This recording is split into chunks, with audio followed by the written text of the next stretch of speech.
Ya, ini merupakan salah satu metode antisipasi ad hoc di jangka pendek ya, kalau belajar dari awal tahun 2020 dan tahun 2021 ketika kita, terkena goncangan pandemi, ini juga yang dilakukan oleh pemerintah ya, atau menstimulasi, domestic demand, di mana itu juga kemudian fokusnya kepada, industri dalam negeri. Nah, setidak-tidaknya itu yang kita lihat di awal pandemi dan itu, berhasil.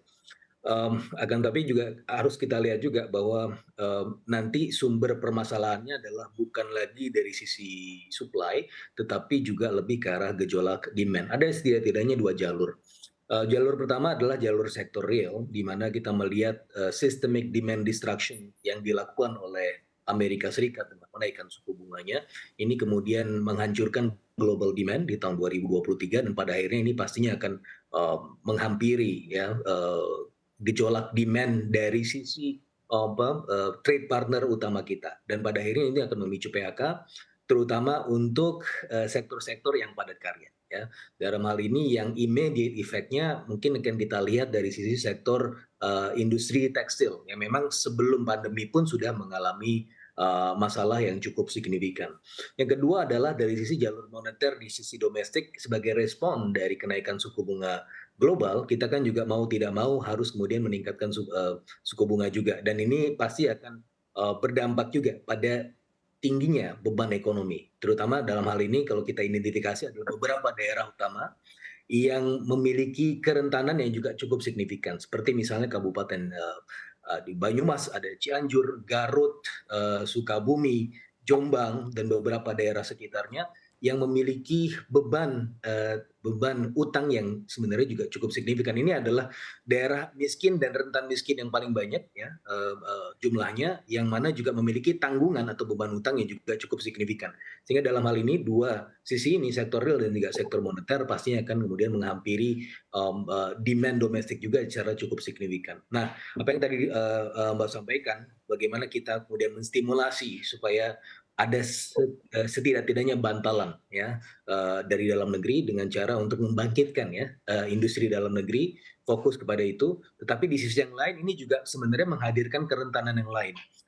Karena dari sisi kalau kita bicara mengenai competitiveness, ketika kita misalnya terlalu fokus pada industri dalam negeri dan pada akhirnya kalau kita lihat kecenderungan dalam beberapa tahun terakhir, justru over protectionist, measures yang terjadi. Nah, ketika over protectionist measures itu yang terjadi, alih-alih kemudian, mendapatkan untung malah buntung, gitu. Nah, ini juga harus kita lihat secara, seksama ya, cakrawalanya juga harus lebih, terbuka. Dalam hal ini oke, saya setuju bahwa kita bisa fokus ke industri dalam negeri, tapi jangan over protectionist karena ini akan menghadirkan masalah baru. Nah, Baik. yang saya juga tangkap dari, apa yang disampaikan oleh Pak Erlangga dan juga disampaikan oleh Pak Jokowi beberapa waktu yang lalu, kita juga harus kemudian lebih inovatif untuk mencari pasar baru, gitu ya. Karena kalau kita bicara mengenai global demand, tidak semuanya yang terdampak. Ada pasar-pasar yang sifatnya non tradisional atau Ya, mitra potensial yang baik. justru kita bisa sasar, gitu, Mbak Syafrina. Baik, jadi memang strategi untuk fokus ke dalam industri dalam negeri itu sudah cukup baik, asal jangan sampai ke titik over protectionist dan juga untuk selalu mencari alternatif pasar-pasar non tradisional yang dimana di perlambatan global tahun 2023 ini dianggap dan diantisipasikan tidak terlalu berpengaruh dibandingkan dengan pasar-pasar tradisional ya Pak Fitra. Mungkin saya akan beralih Iya, ke Pak betul. Iwan. Kalau dari pemerintah sendiri sudah menyiapkan kuda-kuda ya Pak ya untuk menghalau perluasan PHK jangka pendek. Lantas bagaimana dari kacamata pengusaha sendiri, apa yang perlu dilakukan pengusaha dan asosiasi pengusaha untuk ikut menghalangi badai PHK ini? Silakan Pak. Ya, jadi kalau kondisi ke depan itu kan memang tahun 2023 ini kan kita sudah pahami ya, seluruh pendapat, seluruh lembaga-lembaga internasional itu memang mengatakan akan terjadi perlambatan ekonomi pada tahun 2023. Kita paham bahwa Indonesia secara makro relatif lebih baik lah ekonomi kita. Tetapi tentu kita tidak akan steril dari masalah-masalah global itu. Oleh karena itu bagi kita untuk pengusaha yang penting itu adalah demand ya. Kalau demand itu ada ya tentu kita masih bisa bertahan. Karena kalau kita masih bisa jualan, berarti bisa produksi. Nah, oleh karena itulah pada intinya kita sebenarnya kan tidak tidak suka ya, pengusaha itu tidak suka terhadap PHK. Tetapi kita harus lihat kalau kan ada dua hal ya. Kalau demand tidak bisa dipertahankan, tentu adalah efisiensi. Efisiensi itu mengurangi produksi, mengurangi biaya. Nah, kalau kita biaya berarti tenaga kerja merupakan komponen biaya yang cukup dominan di dalam kegiatan produksi ya. Oleh karena itu kita berharap agar jangan sampai biaya-biaya yang disebabkan oleh tenaga kerja itu mengalami peningkatan. Ya. Kalau mengalami peningkatan, secara logik ya, pengusaha akan melakukan pemangkasan itu, ya, kemudian menggantikan dengan faktor produksi yang lebih efisien. Ya. Oleh karena itu, dalam hal ini upah, Pak. Dalam hal ini apakah maksud Anda upah, Pak Iwan?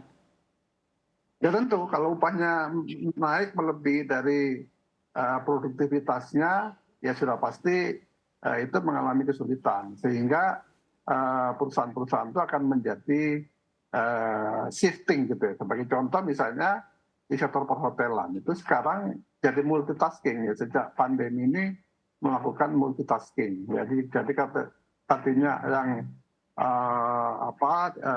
on leave itu yang dirumahkan sementara itu kemudian menjadi bisa berlanjut-lanjut gitu. Karena apa? Karena katakan di hotel itu orang yang di front desk itu resepsionis juga harus tahu di back office, tahu juga masalah housekeeping dan sebagainya. Jadi terjadilah shifting semacam itu. Yang ini kemudian bisa berlanjut karena perubahan dari karakter bisnis ya yang terjadi perkembangan dari artificial intelligence yang dipacu oleh pandemi.